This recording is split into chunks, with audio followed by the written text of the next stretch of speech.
Hello everybody, I hope you are very fit and fine in your houses. So guys, I am here with an amazing video in which guys we are going to discuss the chemistry, and guys this is for class 10th as we were doing the chapter that's chemical reactions and equations. So ये हम पहले ही कर चुके हैं. So guys, this is the chapter that we are going to continue. This is the second lecture, and if you haven't done the smart work right yet, that is to LS square, which means like, share and subscribe. Guys, do subscribe the channel, otherwise you'll miss some notifications and videos जो कि आपको नहीं करनी चाहिए, means आपसे वो भी miss नहीं होनी चाहिए. So do subscribe the channel and hit the bell icon. So guys, let's roll into the topic now. तो गाइस, मैंने जो अपनी लास्ट वीडियो पोस्ट की थी रिगार्डिंग दिस चैप्टर, हमने उसमें डिस्कस किया था the chemical reactions, what are chemical reactions, what are chemical equations and उनके सारे definitions, and we understood all of that, and then we learn how to balance the equations easily with simply without getting confuse. So that I told you. And then guys I have published a video for how to remember the first 40 elements of the periodic table. So अगर आपने वो नहीं देखी है videos, guys do watch them. I'll give you the link in the description box for both the videos. So you must go and watch those videos. और guys जो ये video देख रहे हैं, guys अगर आपने पिछली वीडियो नहीं देखी है जो कि फर्स्ट वीडियो थी regarding this chapter chemical equations and reactions, guys अगर आपने वो नहीं देखी है तो you must go and watch that first, क्योंकि ये वो एक्चुअली इस चैप्टर के बेसिस हैं, वो आपको क्लियर होने जरूरी है. So please do go watch that video first. Now guys we'll continue with the chapter in this video. The topic that we are going to study about is the type of chemical reactions. भी types भी होते हैं chemical reactions के. First of all we understood कि what are chemical reactions की जब भी दो सब्सटेंसेस या दो रिएक्टेंट्स आपस में केमिकली रिएक्ट करते हैं, केमिकल चेंज जब कोई होता है तो जो प्रोडक्ट मिलता है that is the resultant of the chemical reaction. So guys अभी हमारे पास टाइप्स ऑफ केमिकल रिएक्शंस हैं यहाँ पे.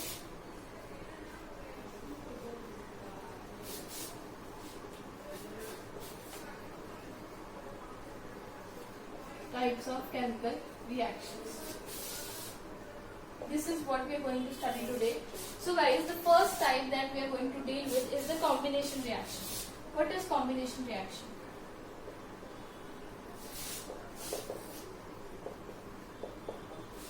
Guys, here the name of the reaction suggests that what will it be. मतलब हमें नेम से पता लग रहा है कि कॉम्बिनेशन रिएक्शंस आकर होती क्या है. कॉम्बिनेशन का मतलब combining of two things, means अगर रिएक्टेंट साइड पे कोई दो चीजें कंबाइन करके हमें कोई प्रोडक्ट दे रही है तो ये जो रिएक्शन होगी this will be named as the combination reaction. The reaction in which the two substances or two reactants, two or more भी लिख सकते हो आप, two reactants, two or more reactants combine with each other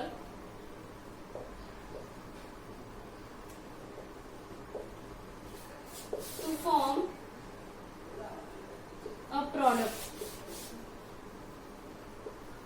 is called combination reaction.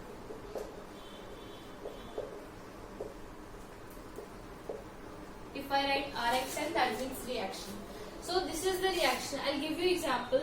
For example, if we have carbon in the solid form plus oxygen in the gaseous form and they combine and we get CO2, that is a gas. Means अगर हम carbon ले रहे हैं and we are getting oxygen, तो हमें carbon dioxide मिल रही है. When they combine, we get carbon dioxide as a result. So this is known as the combination reaction. I'll give you another example. For example, if I get, just a second guys,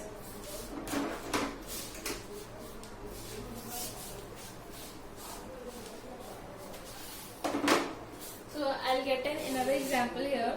For example, if I take calcium oxide in the solid form and if I take water in it, if I add water, I'll get calcium hydroxide. After heating, if I heat them, no, we don't need to heat them. This is also known as the quicklime. इसे हम quicklime भी कहते हैं, इसका common name होता है quicklime. और वैसे हम देखें, this is calcium oxide. And when we add water into it, water is liquid, so जब हम उसे वाटर में ऐड करते हैं तो we get calcium hydroxide which is known as a slaked lime. Alright guys, so this is an example of the combination reaction. I hope this is clear to you. You should note it. And this is in the aqueous form. मतलब ये liquid form में जो product है ये aqueous form में मिलता है. I told you what is aqueous form, means liquid form. So I hope this is clear to you. Now we'll move forward. So guys, the next type that we have for the types of reaction is the decomposition reaction. Decomposition reaction.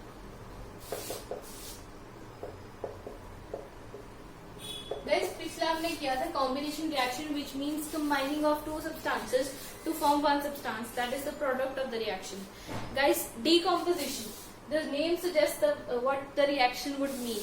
Decomposition means decompose होना, मतलब टूटना. Decomposition means splitting or separating out. So guys, जब कोई एक substance जो होता है, एक जो reactant होता है, when it splits into two different products, that is the decomposition reaction. For example, if I take calcium carbonate, CaCO3, it is one product only. Okay, तो हम एक ही reactant ले रहे हैं. This is not product, this is reactant. एक ही reactant ले रहे हैं हम. अगर हम उसे heat करते हैं तो हमें यहाँ पे calcium oxide मिलेगा and we'll get carbon dioxide. So this is what we'll get. So guys, हम देख रहे हैं कि एक जो रिएक्टेंट है वो स्प्लिट होके हमें दो प्रोडक्ट्स दे रहा है. जब यहाँ पे सेपरेशन होती है, जो रिएक्टेंट ये टूट रहा है, जब ये सेपरेशन होती है, then the decomposition, it is called decomposition reaction. और this triangle sign, this is note as heat. When we heat calcium carbonate, this calcium carbonate is a limestone. इसका कॉमन नेम होता है limestone. Alright, and this is known as a quicklime. इसका common name होता है quicklime. Otherwise it is known as calcium oxide and this is known as calcium carbonate. So how will you define this reaction? When one reactant or a substance, when a substance, or you can say when a reactant split into, या फिर this is split into, या हम लिख सकते हैं decomposes into, according to the scientific language, according to the reaction, decomposes into two or more substances. यहाँ पे जो substances होंगे that will be products is called decomposition reaction.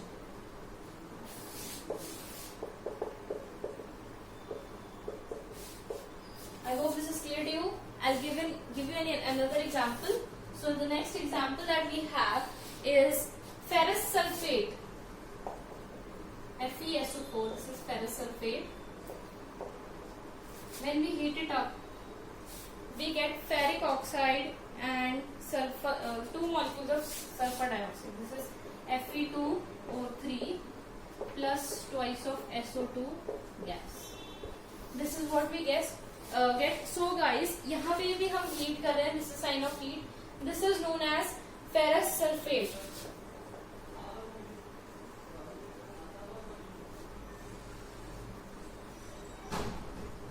Alright, and this is known as ferric oxide. Alright, I hope this is clear to you. What is decomposition reaction, and is that clear to what is combination reaction? Guys, अगर आपको कोई भी doubt है, you can definitely comment in the comment section. I'll clear your doubts. So I hope this is clear to you and you have noted this down. I'll move forward now. So guys, the next type of reaction that we have is displacement reaction.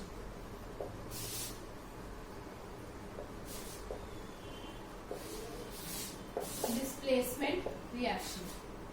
These reactions are guys very easy आपको सबके name से ही पता लग रहा है what kind of reactions are there. So displacement reaction, what do you think would it imitate?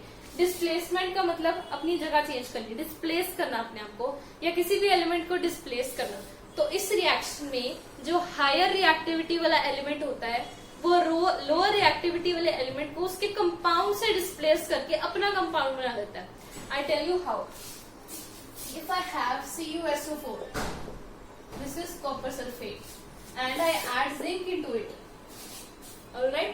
So जब मैं इन दोनों को react करवाऊंगी, what will happen guys? ये जो जिंक है, this is of higher reactivity as compared to the copper. So ये इसको displace कर देगा और जिंक सल्फेट बन जाएगा प्लस कॉपर बनेगा. Did you get it guys? कि मैंने इसे डिस्प्लेस करवा दिया इसकी जगह से, और ये एक्चुअली में ये पूरा एक कंपाउंड है. This is not one element. Element होता है जो सिंगल होता है, जैसे zinc here is an element, लेकिन यहाँ पे कॉपर के साथ सल्फेट भी है, इसके अंदर सल्फर भी है, ऑक्सीजन भी और कॉपर भी, तीनों कंबाइन करके कंपाउंड बनाया इन्होंने. और उस कंपाउंड में से जिंक ने कॉपर की वो उससे ज्यादा रिएक्टिव है, हायर रिएक्टिविटी ऑर्डर के कारण उसने उसे डिस्प्लेस कर दिया और वो खुद उसकी जगह पे जाके बैठ गया, उसने अपना कंपाउंड बना लिया. जी मैं तो यहाँ पे जिंक सल्फेट बना दूंगा. Okay, so how will you define it? Is a reaction, it is the reaction in which the elements of higher reactivity order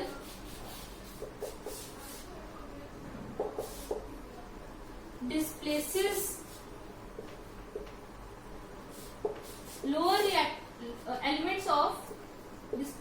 elements of lower reactivity from their compound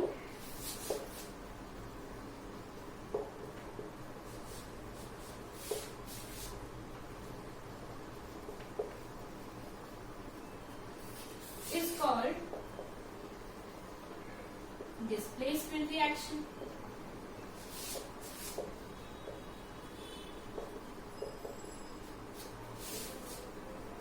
I hope this is clear to you guys. आपको समझ में आया what are displacement reactions की जब higher reactivity वाले lower reactivity element को अब उसके कंपाउंड से निकाल कर अपना कंपाउंड बना लेते हैं, उसको डिस्प्लेस कर देते हैं और उसकी प्लेस पे खुद आ जाते हैं, तो they are known as the displacement reactions. I hope this is clear to you. Now we'll move forward. I hope you have noted it down. So guys, the next that we are going to do is the double displacement reaction. Now what is the double displacement reaction? Guys, as we read about the displacement reaction, that reaction was कि उसमें जो high reactivity वाला element था, वो जो low reactivity वाला element था, उसको उसके solution में से displace करता था और उसकी जगह वहां पे ले लेता था और अपना एक solution, अपना एक compound बना लेता था. So in the double displacement reaction, जो single displacement reaction था, जो अकेला displacement reaction था, उसके अंदर सिर्फ एक ही कंपाउंड दूसरे को रिप्लेस करता था और जो दूसरा कंपाउंड जो रिप्लेस होता था वो एक्चुअल में अकेला रह जाता था बाद में. लेकिन in the double displacement reaction दोनों जो कंपाउंड्स हैं उनके दोनों जो एलिमेंट्स हैं उनके कंपाउंड्स होते हैं. I give an example. For example if we have sodium sulphate and we add barium chloride into it. Now guys both the elements, ये सोडियम एक एलिमेंट है और बेरियम एक एलिमेंट है, और ये दोनों एलिमेंट एक दूसरे को डिस्प्लेस करेंगे और the product that will be getting would be BaSO4 plus twice of NaCl. So this will be the product that we will get after performing the double displacement reaction. This means कि जो high reactivity वाला जो element है वो लो reactivity वाले element को उसके compound में से डिस्प्लेस कर देता है, एंड जो कंपाउंड डिस्प्लेस जो एलिमेंट डिस्प्लेस होता है वो जो कंपाउंड हाई रिएक्टिविटी वाले का जो होता है कंपाउंड, उस कंपाउंड के साथ जाके मतलब उस एलिमेंट के साथ जाके अपना एक नया कंपाउंड बना लेता है. जैसे फॉर एग्जाम्पल अगर मैं कहूँ सोडियम को बेरियम ने डिस्प्लेस किया तो जो सोडियम है वो क्लोरीन के साथ जाके अपना कंपाउंड बना लेगा, और जिसने डिस्प्लेस किया था वो तो नेचुरली सोडियम के कंपाउंड में आके अपना एक कंपाउंड बना लेगा. So this is actually what the double displacement reaction is. इसके अंदर if we have to define it, how will we do it guys? In this reaction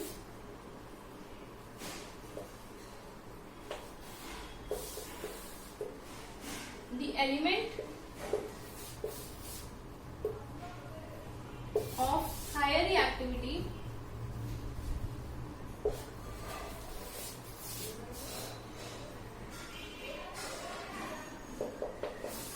will displace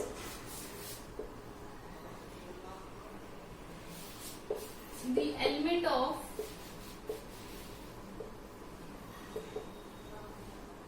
lower reactivity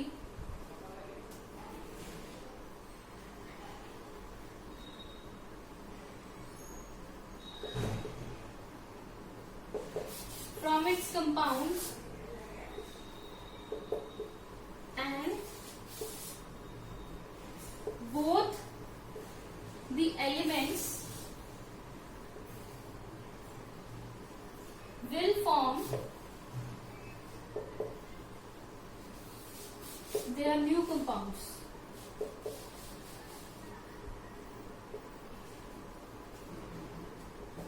Now what does this mean? इसका मतलब कि जो element high reactivity वाला है, इन दोनों में से कौन सा हाई रिएक्टिविटी वाला है? इन दोनों में से जो बेरियम है that is of high reactivity order. तो ये जो बेरियम है इसने सोडियम को उसके सल्फेट जो कंपाउंड उसने बनाया उसे उसने डिस्प्लेस करवाया और खुद अपना इसके साथ कंपाउंड बना लिया. अब ये जो सोडियम बचा था इसने क्लोरीन के साथ जाके अपना कंपाउंड बना लिया एंड इट इज फॉर्म. तो दोनों एलिमेंट्स ने अपने कंपाउंड्स बना लिए. So this is what the double displacement reaction means. I hope this is clear to you. So will move forward. So now guys हमने ये तो समझ लिया कि what is double displacement reaction. लेकिन गाइस अब डबल डिस्प्लेसमेंट रिएक्शन एक और रिएक्शन के नाम से भी जानी जाती है, क्योंकि इन दोनों रिएक्शन जो मैं आपको बताऊंगी इन दोनों में बहुत कुछ ऑलमोस्ट सब कुछ कॉमन होता है. पहली बात तो दोनों जो एलिमेंट्स है वो एक दूसरे को रिप्लेस करके अपना एलिमेंट अपने कंपाउंड्स बना लेते हैं, दैट वी अंडरस्टूड. लेकिन गाइस इन दोनों कंपाउंड्स में ये जरूरी नहीं है कि ये जो दोनों कंपाउंड्स बने ये दोनों ही वाटर में सॉल्युबल हो. This is not necessary. या जो भी सॉल्वेंट है उसके अंदर सॉल्युबल हो, तो इन दोनों में से कोई एक जो कंपाउंड या कोई भी कंपाउंड जो इनसॉल्युबल है वो जो बीकर या जो टेस्ट ट्यूब जिसमें हम ये रिएक्शन करवा रहे हैं उसके नीचे बॉटम में सेटल हो जाएगा. एंड वो जो सेटल होगा दैट विल वो ऐसे सेटल होगा कि वो एक अलग आपको कलर देगा या आपको अलग एक टेक्सचर मिलेगा उसका. So that are called the precipitates, जो कि नीचे सेटल डाउन हो जाते हैं. ऑलमोस्ट लिक्विड सॉलिड फॉर्म होते हैं बट वो थिक लिक्विड होते हैं, जैसे सेमी सॉलिड टाइप से हम कह देते हैं. सो यहाँ पे जो BaSO4 है this is actually not soluble in water. This is insoluble in the solution. So this will form white colored precipitates. So this is what BaSO4 will form. तो जब आप देखोगे ये रिएक्शन करोगे तो टेस्ट ट्यूब के bottom पे white colour के आपको बॉटम में कुछ सॉल्यूशन मतलब कंपाउंड वो नजर आएगा व्हाइट कलर का, and that is actually the precipitates of BaSO4. So I hope this is clear and we'll move forward. So guys, the next that we have is oxidation and reduction.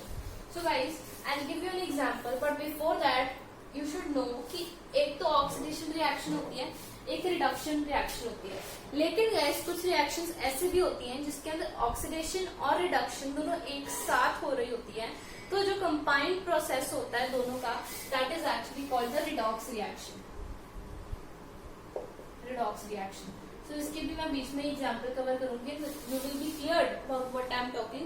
So if I take two atoms of copper and if I take one molecule of oxygen and if I supply heat to it or I heat this molecule, तो मैंने दो molecules लिए copper के और एक मैंने लिया oxygen का, तो मेरे पास क्या बनेगा? I will get 2CO. ये मेरे पास बना क्यूप्रस ऑक्साइड. ओके, तो ये जो मेरे पास ऑक्साइड बना इसके साथ अगर मैं हाइड्रोजन को रिएक्ट करवाती हूँ, if I take CuO plus H2 then I will get Cu2 plus H2O. If I need to balance it, I'll mark 2 here and I'll write it as this 2CO2. मतलब मेरे पास 2H2 और साथ में 2 molecules है, मेरे पास water भी बन गए। और यहाँ पे मैंने क्यूब जो ऑक्साइड बना था मेरे पास कॉपर का, उसके साथ मैंने जब हाइड्रोजन ऐड कर दी तो मेरे पास यहाँ पे वाटर बना और यहाँ पे मेरे पास ये क्यूप्रस कॉपर के मॉलिक्यूल्स मेरे पास आ गए। So guys, in this reaction अभी मेरे पास दो चीजें हो रही। एक तो क्या, पहले मैंने इसके अंदर जो ऑक्सीजन ऐड की, अब यहाँ पे आप देखो ये जो मेरे पास पहले कंपाउंड बना था, अब मेरे पास ये बन गया ये, ठीक है। अब इसके अंदर क्या हो रहा है कि ये जो ऑक्सीजन है, ये जो ऑक्सीजन है ये इसके अंदर से निकल रही है। मतलब कॉपर के साथ जो मैंने ऑक्सीजन जोड़ी थी, जो मैंने उन दोनों को अटैच किया था, इस रिएक्शन में जब मैंने हाइड्रोजन ऐड किया उसके अंदर, तो उसके अंदर इससे ऑक्सीजन डिटैच हो गई, कॉपर से ऑक्सीजन डिटैच हो गई। तो what will be reaction called, ये जो होगा this is actually reduction. Okay, this is reduction. अब यहाँ पे जो हाइड्रोजन जो मैंने ऐड किया, जो वो मेरे पास बना, दैट इज वाटर। इसके अंदर क्या हुआ, इसके अंदर पहले ऑक्सीजन नहीं थी और अब मैंने जब इसके अंदर कॉपर को क्यूप्रस ऑक्साइड से मैंने रिएक्ट करवाया तो उसके अंदर वो ये बनी, वाटर बन गया, उसके साथ ऑक्सीजन अटैच हो गई हाइड्रोजन के साथ। सो जो ये reaction that is actually called the oxidation reaction, right. Now guys, अब दोनों इकट्ठे हो रही हैं, इसी रिएक्शन में ऑक्सीडेशन भी हो रही है और इसी रिएक्शन में रिडक्शन भी हो रही है। तो ये क्या है एक्चुअल में, दीज आर रिडॉक्स रिएक्शंस। अब आप बोलो कि ये क्या है, व्हाट इज दिस गाइस। इसके अंदर हम क्या करवा रहे हैं, एडिशन ऑफ ऑक्सीजन। तो यहाँ पे हमारी जब एडिशन ऑफ ऑक्सीजन हुई थी तो क्या हुआ था, ऑक्सीडेशन। तो ये रिएक्शन क्या है, this is also an oxidation reaction. This is an oxidation reaction. So I hope this is clear कि ऑक्सीडेशन मतलब एडिशन ऑफ ऑक्सीजन, रिडक्शन मतलब रिमूवल ऑफ ऑक्सीजन। एक तो ये तरीका आप याद रख सकते हो।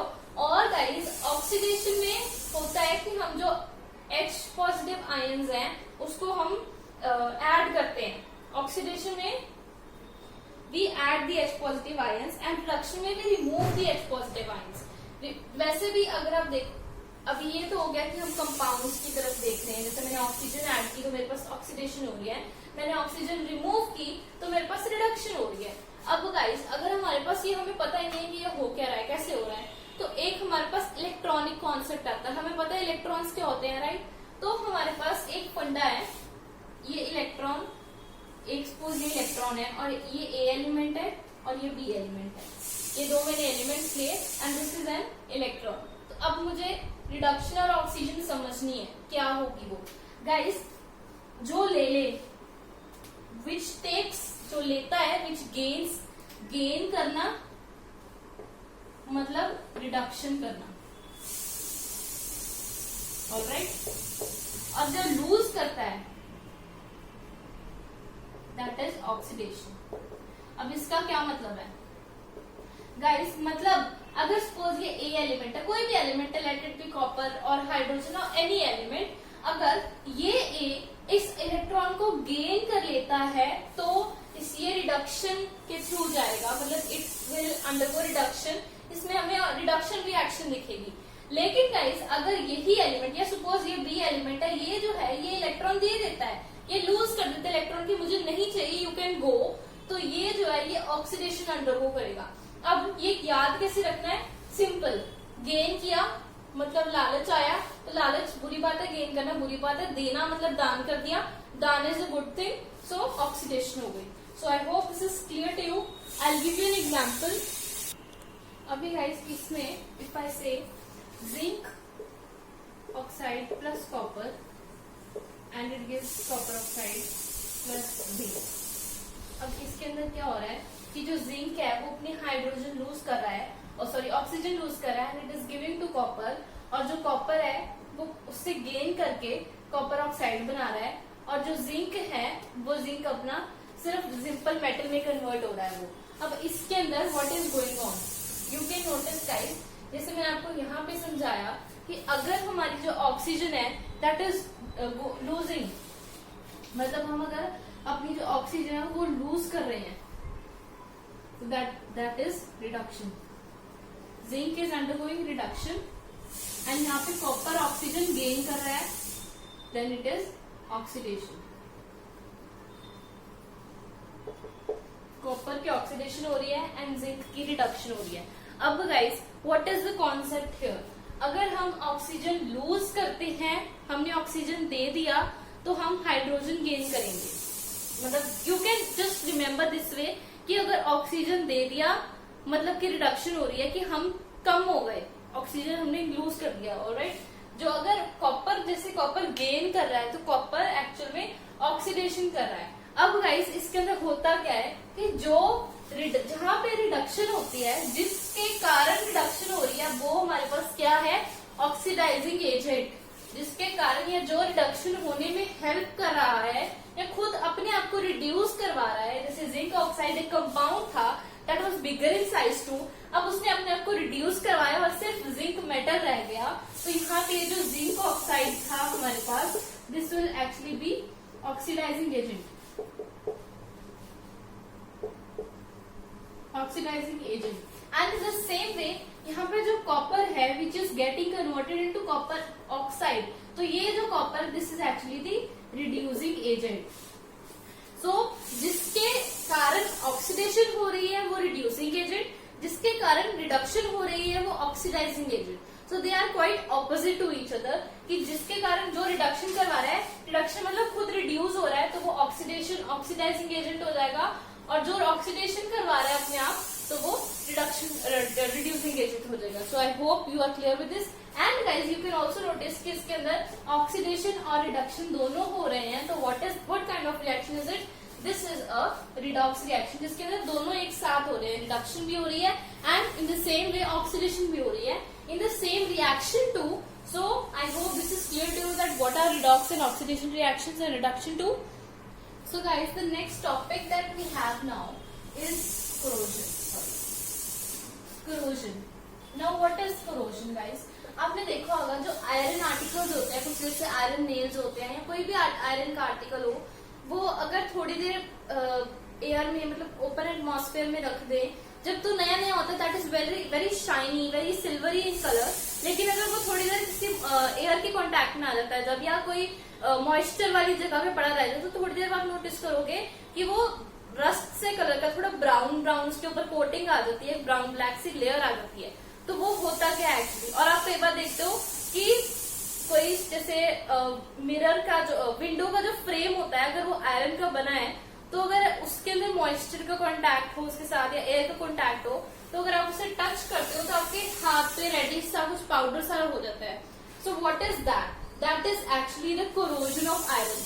अब कोरोजन क्या होती है, उसके अंदर होता है कि अगर आयरन या उसके जैसे कुछ मेटल्स होते हैं, अगर वो मॉइस्चर, एयर या कुछ एसिड्स के कांटेक्ट में आ जाते हैं तो उनके जो लेयर होती है या उनका जो सरफेस होता है वो खराब होना शुरू हो जाता है एंड दैट एक्चुअली वो करोड होना शुरू हो जाता है। और जो प्रोसेस होता है पूरा उसको हम कहते हैं कोरोजन। नाउ व्हाट इज, मतलब कोरोजन होती क्यों है, वो इसलिए होती है क्योंकि जो वो पार्टिकल्स, जो आयरन आर्टिकल्स जिस मेटल के बने होते हैं, that is actually reactive with air, with moisture और विद सम एसिड्स। जब वो रिएक्ट कर जाती है तो वो एक तरह रस्ट बन जाती है एंड उसे हम रस्टिंग ऑफ आयरन भी कह देते हैं। तो गाइस कुछ और भी मेटल्स हैं जिसमें ये हो जाता है, जैसे सिल्वर, आपने देखा होगा सिल्वर मेटल जो होता है वो ब्लैक होना शुरू हो जाता है। क्यों? बिकॉज वो करोड होता है, उसके अंदर कोरोजन, वो कोरोजन के थ्रू जा रहा होता है, उसके अंदर कोरोजन प्रोसेस हो रहा होता है, क्योंकि वो एयर के कांटेक्ट में आ रहा होता है, मॉइस्चर के कांटेक्ट में आ रहा होता है, जिसके कारण वो एक्चुअल में खराब होना शुरू हो जाता है। तो this is what the corrosion is. और गाइस जो एक कॉपर आपने देखा होगा, कॉपर मेटल, कॉपर की क्लासेस वगैरह बहुत कुछ कॉपर का आता है, उसके अंदर उसके ऊपर ग्रीन सी लेयर बननी शुरू हो जाती है, ग्रीन कोटिंग होनी शुरू हो जाती है। वो क्या होती है, वो एक्चुअली कोरोजन ऑफ कॉपर होती है, उसके ऊपर कोरोजन होनी शुरू हो जाती है।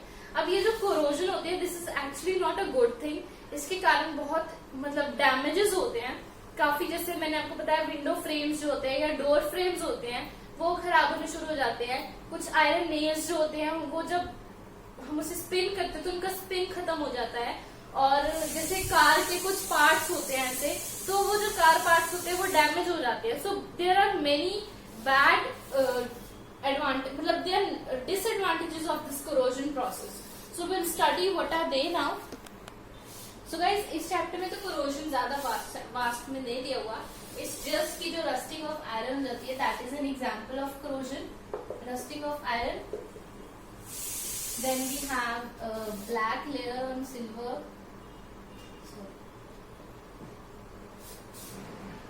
Layer on silver metals और सिल्वर ऑब्जेक्ट्स, कुछ भी हम कह सकते हैं. या फिर एक ग्रीन कलर की कोटिंग हो जाती है कॉपर आर्टिकल्स पे. Green colour coating on copper articles.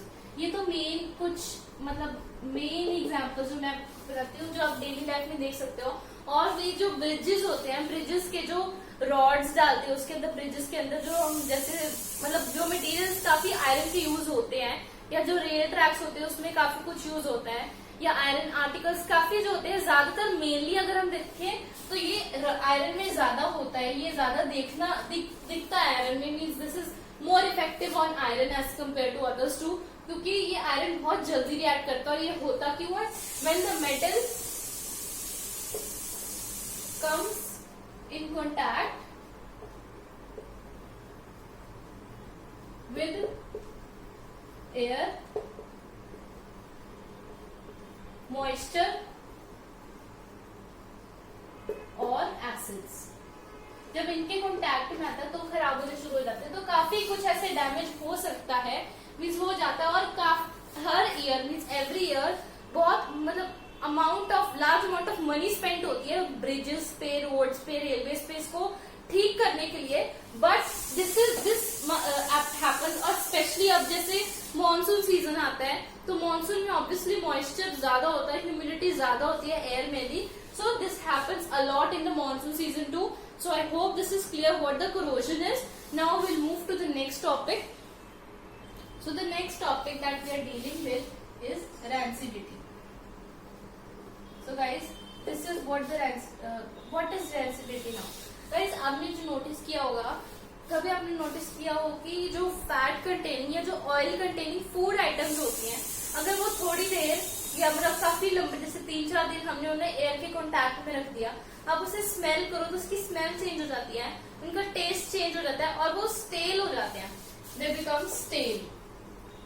Actual में होता क्या है कि वो जो चीजें हैं उनका जो मतलब वो जो फूड आइटम्स है वो होता क्या, उनके अंदर रैंसिडिटी हो जाती है. दे बिकम रैंसिड और उनकी जो टेस्ट और स्मेल होता है वो चेंज हो जाता है. अब ये क्यों होता है? क्योंकि वो जो फूड आइटम्स जो कि फैट और ऑयल कंटेन करती है उसके अंदर ऑक्सीडेशन हो जाती है. They undergo oxidation. अब जैसे मैंने आपको बताया ऑक्सीडेशन क्या होती है, मींस रिमूवल ऑफ ऑक्सीजन. वो अपने आप से ऑक्सीजन को छोड़ देता है.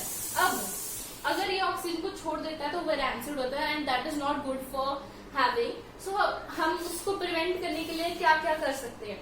अब हम जो आपने देखा होगा पिकल होता है उसके अंदर बहुत ऑयल होता है, उसको हम जब स्टोर करते हैं तो उसके अंदर हम सॉल्ट डाल देते हैं ताकि वो खराब ना हो. तो एक तो वो तरीका है. और गाइस उसको एयर टाइट कंटेनर्स में जब हम फूड को रखते हैं, so that is one major to protect the food against oxidisation, जो ऑक्सीडेशन को स्लो डाउन कर देता है कि फूड ऑक्सीडाइज ना हो. और गाइस कुछ ऐसे प्रिजर्वेटिव्स केमिकल्स आते हैं जिसको हम यूज कर सकते हैं टू प्रिजर्व, और वो होते हैं एंटीऑक्सीडेंट्स, जो ऑक्सीडेशन को प्रिवेंट करें उसे कहते हैं antioxidants. The chemicals or the measures to prevent the oxidation are called antioxidants. So कुछ ऐसे antioxidants आप मतलब इतने अभी इस चैप्टर में नहीं है, you will read in other classes in the ahead classes too. But guys कुछ वैसे आपने नोटिस किया होगा कि जो चिप्स के पैकेट्स होते हैं, जो क्लोज्ड पैकेट्स होते हैं, उसके अंदर आप वो, अब ये तो नहीं है कि वो अभी आपको बना के दे रहे हैं, ऑब्वियसली वो काफी दिनों से बने होते हैं, लेकिन वो क्रिस्पी होते हैं when you eat and they don't get stale. वो क्यों होता है ऐसे? क्योंकि गाइस उस जो वो पैकेट्स होते हैं उसके अंदर नाइट्रोजन फ्लश की होती है और उसे वो क्या होता है, सील किया होता है नाइट्रोजन फ्लश करके. और यहाँ पे जो नाइट्रोजन गैस होती है, जो नाइट्रोजन गैस होती है, that act as an antioxidant, जो कि जो फूड को रैंसिड होने से प्रिवेंट करती है. जो फूड के ऑयल और फैट्स होते हैं उसको वो ऑक्सीजन के कॉन्टैक्ट में आने से प्रिवेंट करती है ताकि वो ऑक्सीडेशन अंडरगो ना करें. They act as antioxidants. So I hope this is clear that what is rancidity. Yes guys, so guys this was the last topic of the chapter and I hope कि ये chapter आपको clear हो गया है.